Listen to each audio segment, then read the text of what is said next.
Pronto. Já foi? Beleza. Eu boto o link lá pra galera agora, vê se. Bota lá. Tô aguardando aqui.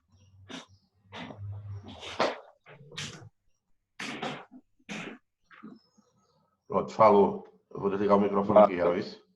Tu vai deixar o computador ligado aí, né? Eu desligo a tela dele aqui, deixa só ele Pronto, gravando. beleza. Aí quando encerrar aqui, ele já para automaticamente a gravação. Para, assim quando você encerrar a reunião, ele já vai renderizar aqui já. Ah, beleza. Beleza. Falou, Tudo boa certo. aula aí, vê se. Valeu.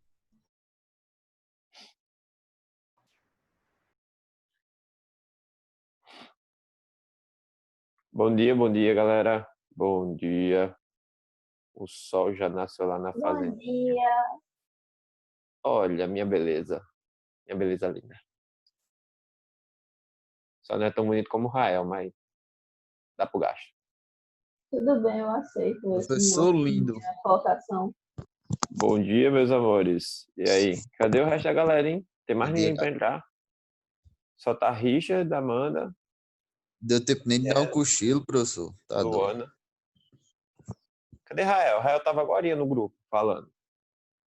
Ó.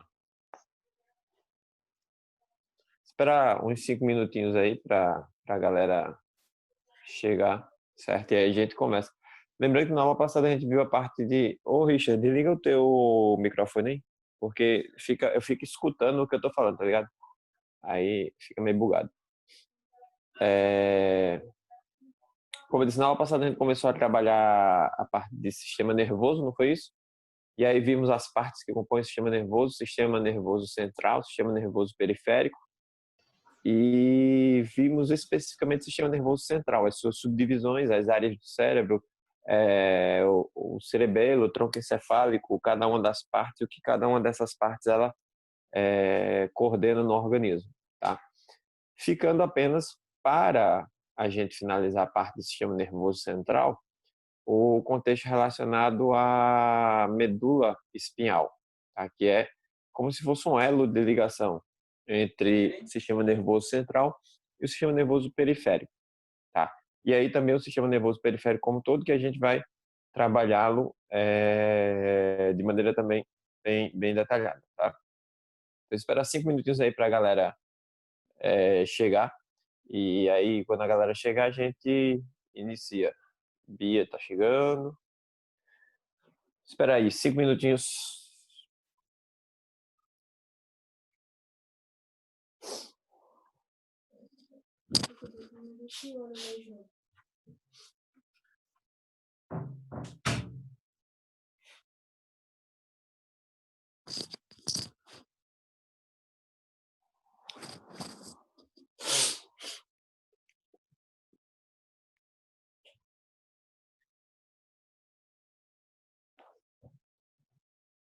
Bruna chegando. Vixe, Maria Bruna.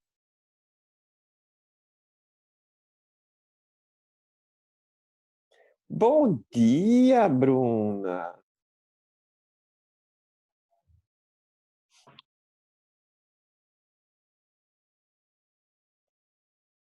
Oito e três, mais 2 minutinhos aí. Quando for 8h05 a gente começa, certo? Só para ver se vai aparecer mais alguém aqui.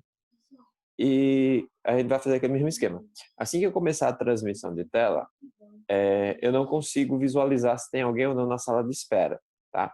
Então, se eventualmente eu já estiver na aula e chegar alguém na sala de espera, vocês, por favor, certo? Me avisem, só ligar o microfone e dizer, professor, tem alguém na sala de espera aí para poder entrar? Aí vocês me avisem, por favor, que eu volto aqui no Zoom e autorizo a entrada, certo? Beleza? Acho que Isaac chegou agora também, né? Isaac já está autorizado, já entrou, beleza. Bom dia, Isaac. Ana Messia, Maria, Amanda, Bia, bom dia. Stephanie, bom dia, bom dia. Ilmar, Patrick, Richard, Isaac chegou agora também. Bom, 8h05, o tempo que eu deixei para a gente aguardar os demais já está no limite, certo? Se a gente for esperar demais, a gente tem um tempo limitado. A Rebeca está para entrar. E tem mais alguém? Lívia.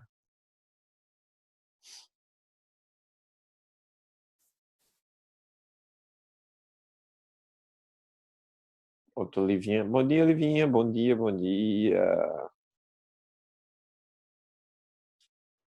Bom dia, Rebeca também. Bom dia.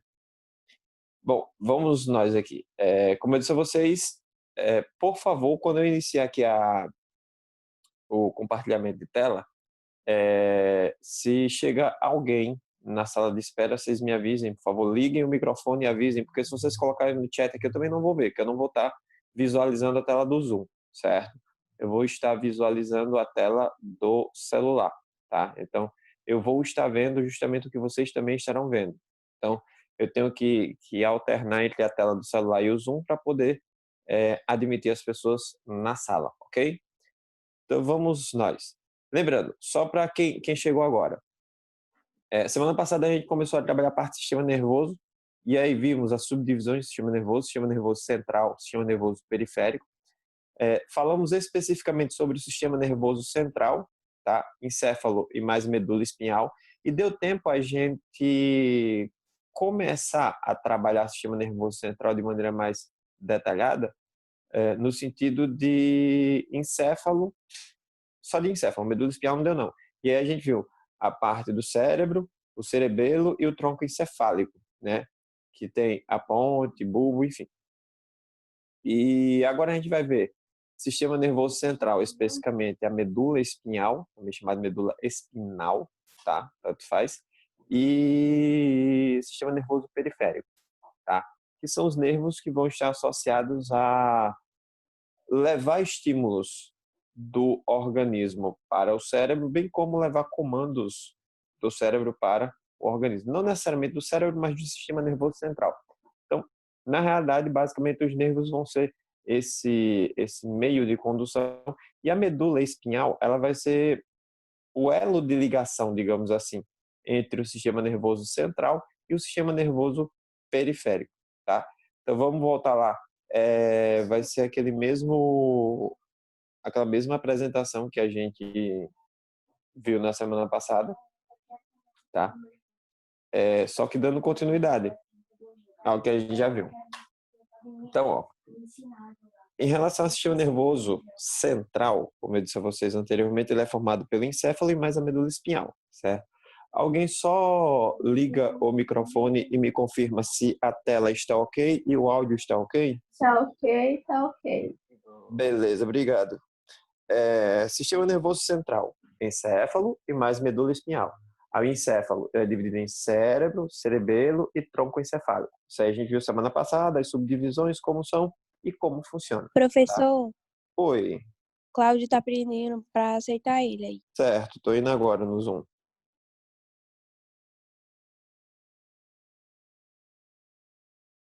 Cláudio e Arthur estão aqui, pronto, já estão ingressando.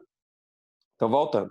Então, o sistema nervoso central, ele também é formado pela medula espinhal. E aí, a medula espinhal, chamada de RAC ou também medula espinal, vocês podem achar esse termo também, tá? Não é errado colocar o termo espinal, tá? A medula espinhal é um cordão nervoso que passa no interior dos canais ósseos da coluna vertebral, tá? Ela liga-se na base do cérebro, na base do encéfalo, tá? E estende-se ao longo de toda a coluna vertebral. E aí onde está? Todos os nervos, eles estão ligados diretamente à medula espinhal. Então, nós temos aí a medula espinhal como sendo esse elo de ligação, esse elo de transição entre o sistema nervoso central e o sistema nervoso periférico, certo? Então,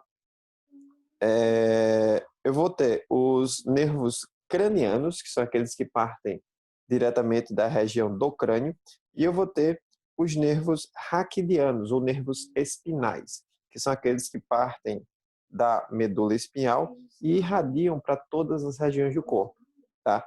Então a gente vai ver, quando estiver vendo o sistema nervoso periférico, como que é a subdivisão desses tipos de nervos. Mas o que a gente precisa ter em mente agora é que aqui a medula espinhal está em amarelo, aí nesse esquemazinho aqui, à esquerda do vídeo de vocês, tá? E o cérebro como um todo, tá? Ou o encéfalo. E aí, na base do encéfalo, eu tenho a ligação com a medula espinhal, ou seja, é um elo de ligação entre o sistema nervoso central e periférico. Mas a medula espinhal continua sendo classificada como parte integrante do sistema nervoso central. Lembre-se disso, tá? E aí, ó, se você pegar esse outro esqueminha aqui, você vai ver que no interior do canal ósseo da coluna vertebral passa a medula espinhal, certo? E aqui, nas laterais, eu tenho a ramificação, digamos assim, neuronial, que são os nervos que começam a irradiar a partir da medula espinhal para as diversas áreas do organismo, certo? Então, dá para a gente, nessa imagem que está mais à direita, dá para a gente ver, né, um corte sagital aí. Então, é como se eu tivesse cortado a coluna. No interior dá para ver o canal ósseo.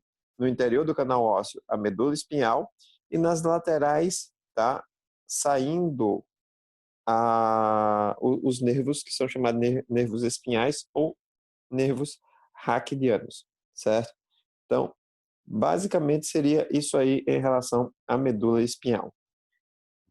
O sistema nervoso central, ele participa ou ele atua no processo de decodificação de informações, emissão de informações, na memória, em vários aspectos. E a medula espinhal, tá, além de fazer esse elo de ligação, ela também tem uma outra função que a gente vai observar, que é o chamado arco reflexo, ou reflexo medular. Tá? O que é isso? Algumas reações do nosso organismo, elas são muito rápidas, tá? E essa reação rápida se dá pelo fato de a informação nervosa não chegar necessariamente no encéfalo para ser decodificada e emitida alguma outra informação de comando para que chegue-se a um órgão-alvo. Essa informação, ela pode partir diretamente da medula espinhal, tá? É o que a gente chama de arco reflexo. Então, o que acontece? Eu acho que tem até aqui mais na frente, aquele velho esqueminha de bate no joelho e o músculo da perna contrai imediatamente. Por quê? Porque a medula espinhal é quem vai fazer a resposta, ou quem vai realizar, melhor dizendo, a resposta nervosa a essa ação do organismo. Tá? Não envolve necessariamente a ação do cérebro, apesar de ele também receber essa informação, mas a resposta nervosa para essa ação, tá, vem diretamente da medula espinhal. Então, só como acontece. Vamos Oi, tem alguém na sala? adicionar o povo. Uhum. Certo. Só Rália que tá lá. Pronto. Sistema nervoso central em relação à medula espinhal, também chamado de RAC. Então, preste atenção aqui no que acontece. Aquela historinha do joelho que eu estava falando para vocês, ó. Tá? Então, tem um receptor sensorial específico que fica na região do joelho. Quando ele é estimulado, aí nessa parte de cima, onde tem um martelinho, vocês estão vendo que está saindo uma fibrazinha azul, tá? Essas fibrazinhas azuis, elas estão caracterizando o que nós chamamos de neurônio sensitivo ou neurônio aferente. Um neurônio sensitivo ou aferente, ou uma fibra nervosa aferente ou uma fibra nervosa sensitiva, é aquela que leva a informação do sistema nervoso periférico para o central, tá? E eu tenho também o neurônio motor, também chamado de eferente ou efetuador, tá?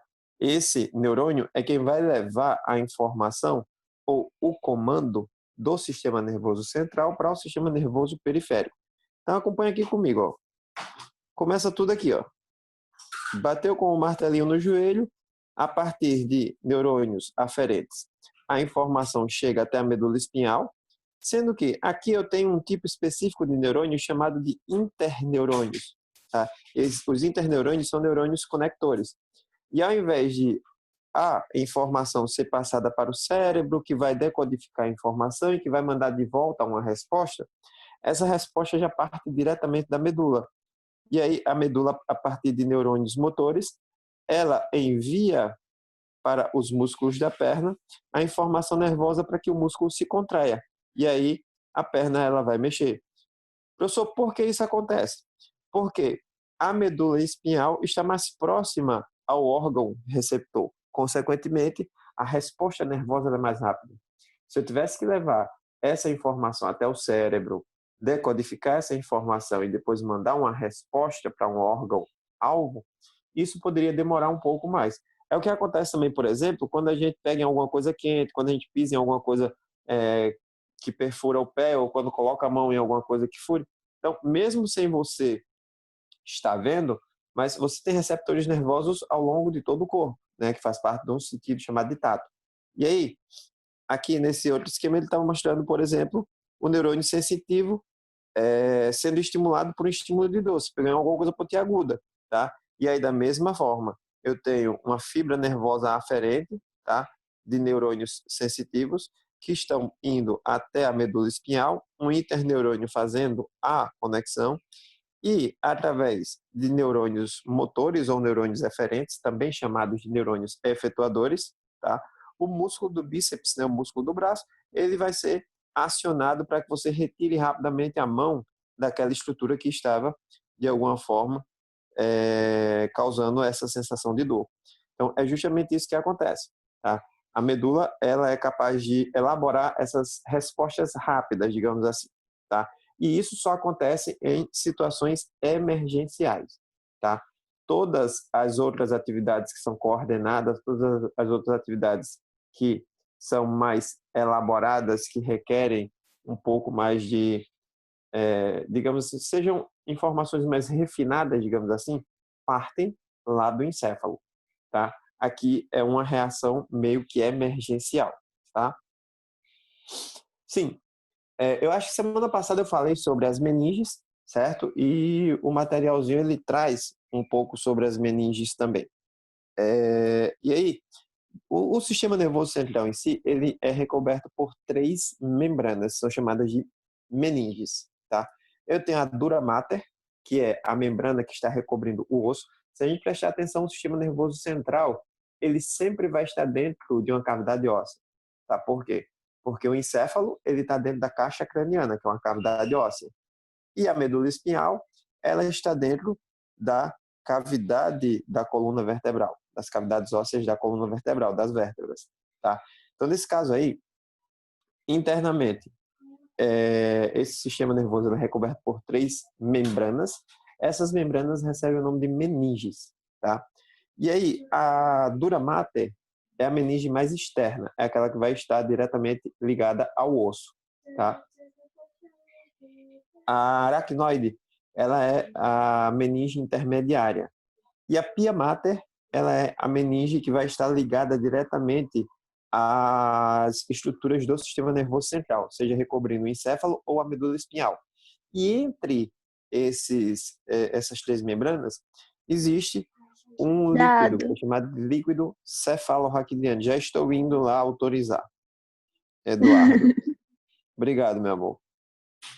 Nada. Tá, eu entendi dado de novo. Eu já ia voltar lá. Então, se liga só. Se a gente pegar essa estrutura aqui, ó, esse esqueminha aqui, então vocês vão ver. Em amarelo, verde, sei lá, verde-limão, tá a dura mater. E aí, se vocês prestarem atenção, a dura mater, ela está diretamente ligada à caixa craniana, tá? Daí, abaixo da dura mater, em vermelho, eu tenho a aracnoide, que é a minha meninge intermediária. E abaixo da aracnoide, em azul, eu tenho a pia mater, que está diretamente recobrindo o cérebro. Dá para vocês observarem aqui, tá? Então, isso mostra a disposição dessas membranas. Professor, qual é a função dessas membranas? Proteção, tá?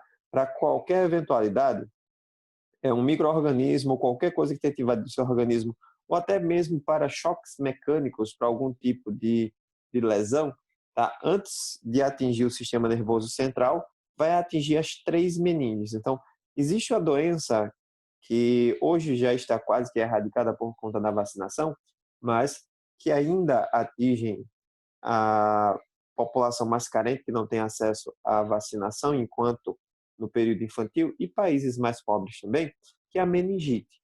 Tá? A meningite nada mais é do que a inflamação das meninges. Por que que as meninges inflamam? Na realidade, a reação inflamatória da meninge é uma reação do organismo à tentativa de invasão de algum micro-organismo que está causando ou está tentando causar algum dano ao sistema nervoso, tá? Então, as meninges, elas começam a produzir mais camadas, elas inflamam, e as meninges também secretam mais líquido entre elas, tá? Formando assim uma grande quantidade, um acúmulo muito grande desse líquido cefalorraquidiano, que é justamente para impedir a entrada desses micro-organismos. Sendo que, ao passo que as meninges fazem isso, ela também começa a comprimir o sistema nervoso central. E aí a meningite pode causar paralisia, pode causar distúrbios nervosos, enfim, tá? O que vai acontecer é algo que só vai saber-se depois, tá? Sabe-se que vai ter algum dano nervoso, especificamente no sistema nervoso central.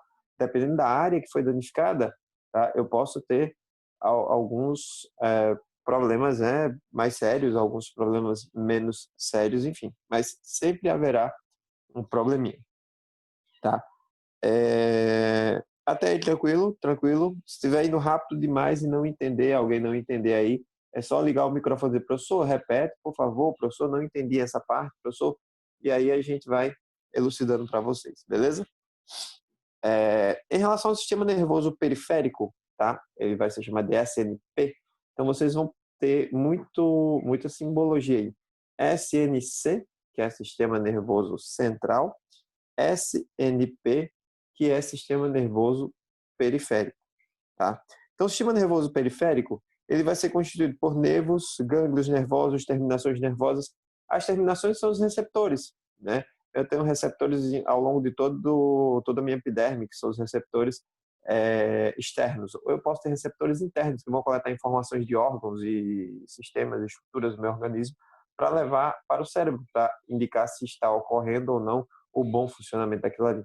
Então, vale ressaltar que eu tenho dois sistemas de integração e coordenação corporal, tá?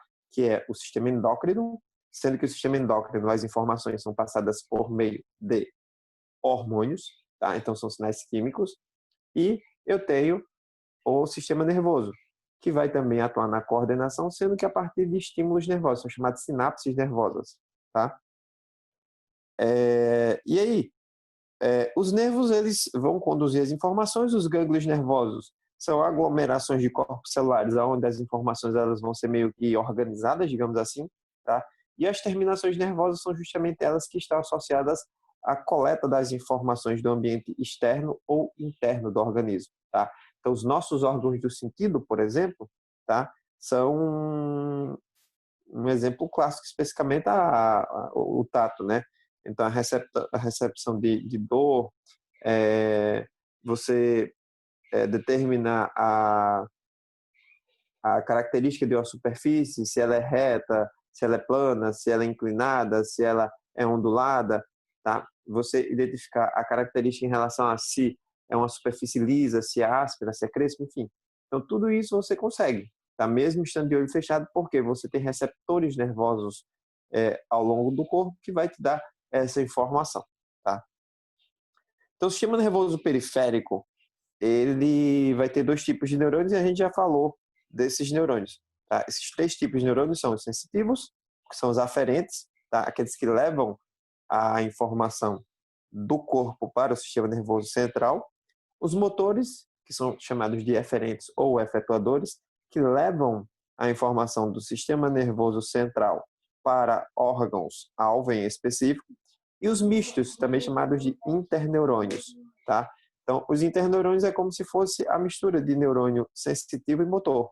É aquele que a gente viu agora lá na medula espinhal, que atua no arco reflexo. Então, é como se um neurônio sensitivo fizesse uma sinapse nervosa, estivesse ligado diretamente a um neurônio motor. E, a partir daí, a informação ela já passa de um para o outro, e eu tenho a informação indo e a resposta voltando automaticamente, tá? E em relação à posição, eu posso ter os nervos cranianos e os raquidianos, também chamados de espinhais, tá? Então, eu tenho 12 pares de nervos cranianos e eu tenho 31 pares de nervos raquidianos ou nervos espinhais. Aí vem aquela pergunta, por que tantos nervos numa área tão pequena que é o encéfalo? 12 pares de nervos. A gente tem que levar em consideração que é no encéfalo que nós temos a maior parte dos nossos órgãos do sentido. Se você excluir aí de todos os órgãos do sentido, opa, pronto, voltou. Se vocês excluírem aí de todos os órgãos do sentido, o sentido do tato, que ele está associado à epiderme, então está ao longo do nosso corpo inteiro, os demais sentidos, olfato, paladar, visão e audição, eles estão condensados em uma área do corpo que é o crânio. E aí é onde está. Eu preciso levar a informação desses órgãos sensitivos para o sistema nervoso central. E aí a necessidade desses 12 pares de nervos. E aí tem também uma outra característica interessante que vale ressaltar. Por que eu tenho tantos órgãos sensitivos condensados em uma área só? Tá? Se você prestar atenção na disposição desses órgãos, tá? Olfato, o nariz, a boca, o ouvido, o olho, tá? Responsáveis pelo olfato, paladar, visão e audição, eles estão o mais próximo possível do sistema nervoso central. Para quê? Para que a informação ela chegue de maneira mais rápida, clara e sem nenhuma perda ao longo do caminho. Tá? Então, quanto menor for o trajeto entre o local aonde a informação foi coletada e aonde ela vai ser decodificada, melhor será a resposta do organismo, visto que a informação chega com mais clareza, ela chega bem mais rápido e, consequentemente, o organismo consegue reagir bem mais rápido. Tá? Então, lembrem-se disso aí. Tá? Essa condensação e esse processo de aglomeração de órgãos sensitivos na região craniana, tá? É um processo até evolutivo, que é um processo chamado de cefalização. Tá? Então, seria a condensação do sistema nervoso central e da maioria dos órgãos sensitivos, tá? Em uma área específica. Então, sistema nervoso periférico, os gânglios nervosos, como eu disse a vocês, são aglomerações de corpos celulares. Ele é encontrado fora do sistema nervoso central, então são vários corpos celulares de neurônios que vão estar juntos. E eu havia dito anteriormente, volto a repetir, nos gânglios nervosos vai acontecer meio que a organização da informação nervosa, tá? Então, às vezes, muitas informações chegam de várias áreas do corpo, passando pelo mesmo feixe nervoso, e aí os gânglios nervosos, eles simplesmente vão distribuir essas informações de maneira organizada, de modo que essas informações cheguem ao local, ao destino que precisa chegar, certa área específica do sistema nervoso central. O sistema nervoso periférico tem muitas terminações nervosas, como eu falei para vocês, tá? E aí, como eu também havia falado, elas captam informações de meio interno e externo. E aí ele dá o exemplo da pele, tá? Que é o maior órgão sensitivo do corpo humano, tá? Porque ao longo de toda a pele, nós temos terminações nervosas que vão coletar informações do ambiente, seja de temperatura, de pressão, de dor, de superfície, de rugosidade, de aspereza, enfim. Então, todas as informações podem ser coletadas a partir do tato. Tanto que quando a gente está trabalhando esse tipo de assunto, e quando a gente pega os órgãos do sentido em si, aí geralmente a gente faz uma brincadeirinha, venda a pessoa e coloca algo na mão para ela determinar o que é, ou pede para ela pegar alguma coisa se está quente ou frio e tal. E aí, às vezes, tem a questão da associação da memória com aquilo que você está pegando. Tá?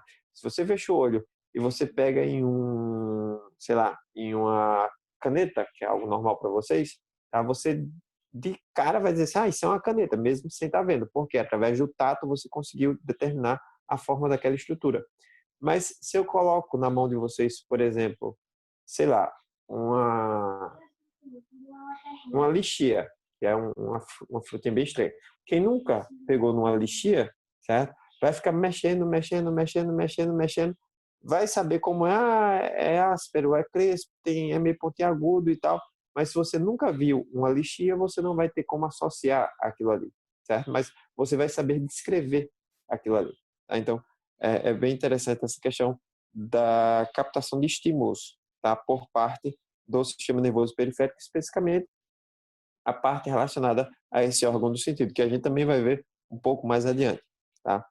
Então, o sistema nervoso periférico, ele pode atuar de duas maneiras. Eu posso controlar a informação nervosa que vai ser transmitida, tá? Ou essa informação nervosa ela pode ser transmitida automaticamente sem nenhuma interferência minha. Isso vai me dar o sistema nervoso voluntário, que também é chamado de somático, e o sistema nervoso autônomo, também chamado de visceral. Qual que é a diferença entre eles?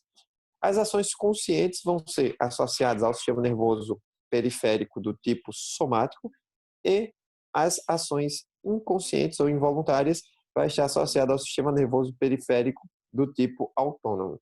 Tá? Então, o autônomo ainda ele é dividido em simpático e parasimpático. O sistema nervoso periférico autônomo do tipo simpático e parasimpático, eles atuam de maneira antagônica. Lembra que a gente falou de antagonismo hormonal? Tá? Aqui a gente vai ter, do mesmo jeito, o chamado antagonismo nervoso. Tá? Alguns feixes nervosos vão levar a informação para que uma atividade no seu organismo ela seja acelerada, sei lá, o batimento cardíaco. Daí, outra parte desse feixe nervoso vai levar a informação para que os batimentos cardíacos eles sejam reduzidos. Se eu tivesse só uma delas, meus batimentos cardíacos iriam subir demais, subir, meu coração poderia entrar em colapso. Ou, se eu tivesse só outra, meus batimentos cardíacos iam diminuir, meu coração ia parar. Então, esse antagonismo nervoso, que a gente vai observar entre o sistema nervoso periférico do tipo simpático e parasimpático, ele é importante para manter o equilíbrio no organismo. Então, ao passo que algumas fibras nervosas tentam acelerar o teu batimento cardíaco, outras fibras nervosas elas vão atuar reduzindo o teu batimento cardíaco e elas, trabalhando de maneira associada, porém antagônica, mantêm teus batimentos cardíacos dentro de determinados limites de funcionamento.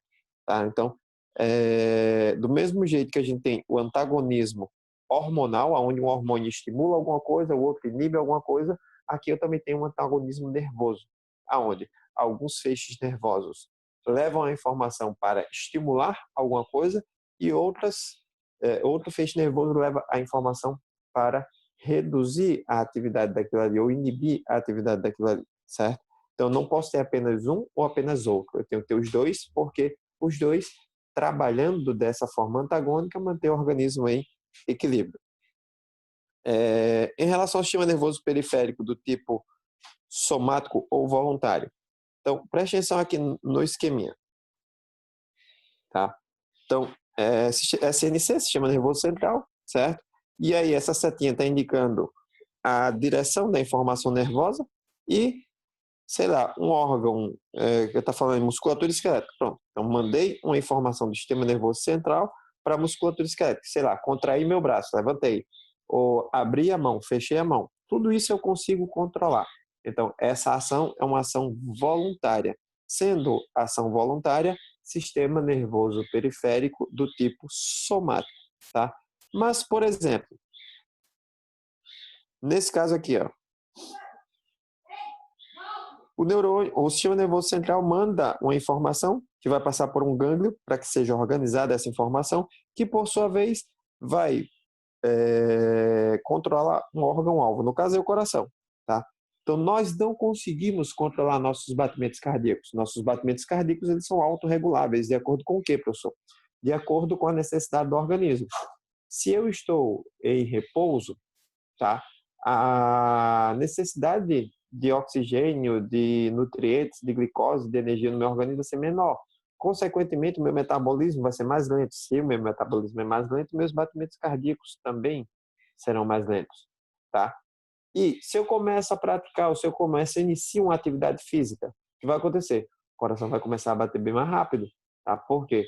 Porque vai haver uma necessidade maior de nutrientes, vai haver uma necessidade maior de oxigênio, meu metabolismo vai estar acelerado e eu preciso levar isso até os órgãos que estão funcionando de maneira mais efetiva. E aí, o que acontece?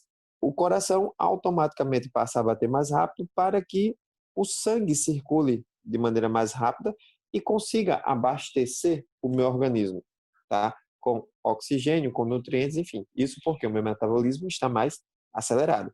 E essas ações aí, elas são ações não reguladas de maneira consciente, tá? São ações reguladas, entre aspas, automaticamente pelo nosso organismo.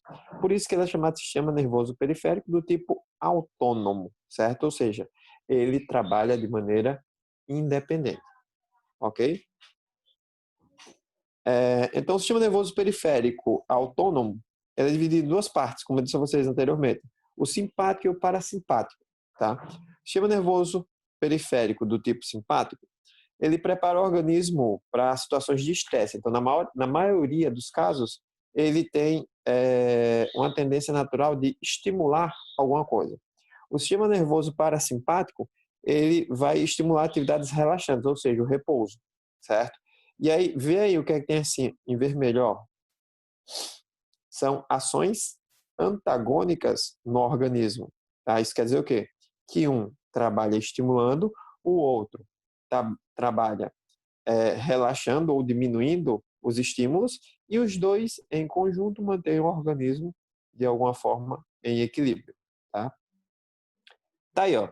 Sistema nervoso autônomo, do tipo parasimpático e simpático. Se vocês observarem dos dois lados, você vai ver que o que um faz, o outro desfaz. Por exemplo, o simpático ele dilata a pupila, isso faz com que você consiga ter uma clareza melhor na visão. Sendo que, se a pupila fica dilatada demais, tá, entra muita luminosidade. E isso durante o dia não é legal. Por quê? Porque pode danificar lá no fundo do teu olho a tua retina. Tá? Tanto que quem já fez aqui algum exame de vista que precisou dilatar a pupila e depois precisou sair no sol, sabe o que é isso. Tá? Aí o sistema nervoso parasimpático diz, epa, peraí, se tu abrir a pupila demais, tu vai danificar a retina. Fecha um pouquinho e aí ela vai contrair a pupila. Tá? E os dois, em conjunto, mantêm a abertura da pupila dentro de um limite que entre uma quantidade de luz adequada para que nós possamos enxergar, mas ao mesmo tempo não entre uma quantidade de luz exagerada ao ponto de trazer algum tipo de dano à retina, certo? Então, do mesmo jeito, o sistema nervoso parasimpático estimula a salivação, o simpático ele vai inibir a salivação, tá? O parasimpático ele reduz o batimento cardíaco, o simpático ele já vai acelerar o batimento cardíaco. O sistema nervoso simpático ele vai relaxar os brônquios, aumentando assim a capacidade de absorção de oxigênio. O parasimpático ele vai contrair os brônquios, diminuindo essa capacidade. Então, sempre vocês vão ver de cima até lá embaixo, certo? A questão de como cada um desses sistemas nervosos eles atuam no nosso organismo, certo? Então, aqui é uma imagem mostrando a dissecação da região dorsal de um modelo esquemático, certo? E aí, dá para vocês observarem, né? Foi retirada a coluna vertebral, logicamente, tá? E aí dá para ver a medula espinhal e os nervos partindo a partir da medula espinhal, tá? Bom, para hoje o que nós tínhamos, certo? Seria isso aqui. Na próxima semana, para finalizar a parte do sistema nervoso, a gente vai ver a parte de órgãos do sentido. Quais são os órgãos do sentido, o que são sentidos físicos, químicos, tá? E aí a gente finaliza essa parte do sistema nervoso e já deixarei na próxima semana atividades relacionadas ao capítulo, tanto no livrinho de vocês, como lá na plataforma, certo? Então, vai ter algumas atividades para vocês também realizarem na plataforma, certo? Deixa eu só voltar aqui. Interromper transmissão. Pronto, voltamos. Estamos aqui, firmes e fortes. Tem ninguém para entrar, não. Todo mundo já está aqui, beleza? Então, basicamente seria isso, gente. O que nós teríamos para hoje, essa parte desse sistema nervoso central, certo? Ou melhor, desse sistema nervoso, especificamente sistema nervoso periférico, tá? Vimos sistema nervoso central e periférico, e agora fica faltando, para finalizar esse conteúdo aí, a parte de órgãos do sentido, tá? E a gente vai ver quais são os 5 sentidos, tá? Quais são os sentidos físicos e os sentidos químicos, como que eles funcionam, como que é a captação dos estímulos nervosos, como cada um vai funcionar, certo? Então, isso aí vai ser nosso assunto da próxima aula, na próxima semana. Beleza? Alguma dúvida? Quem tiver com dúvidas, liga o microfone e pergunta aí. Se não tivermos dúvidas, a gente já pode encerrar. Deixa eu ver, alguém colocou, parece que passou anos.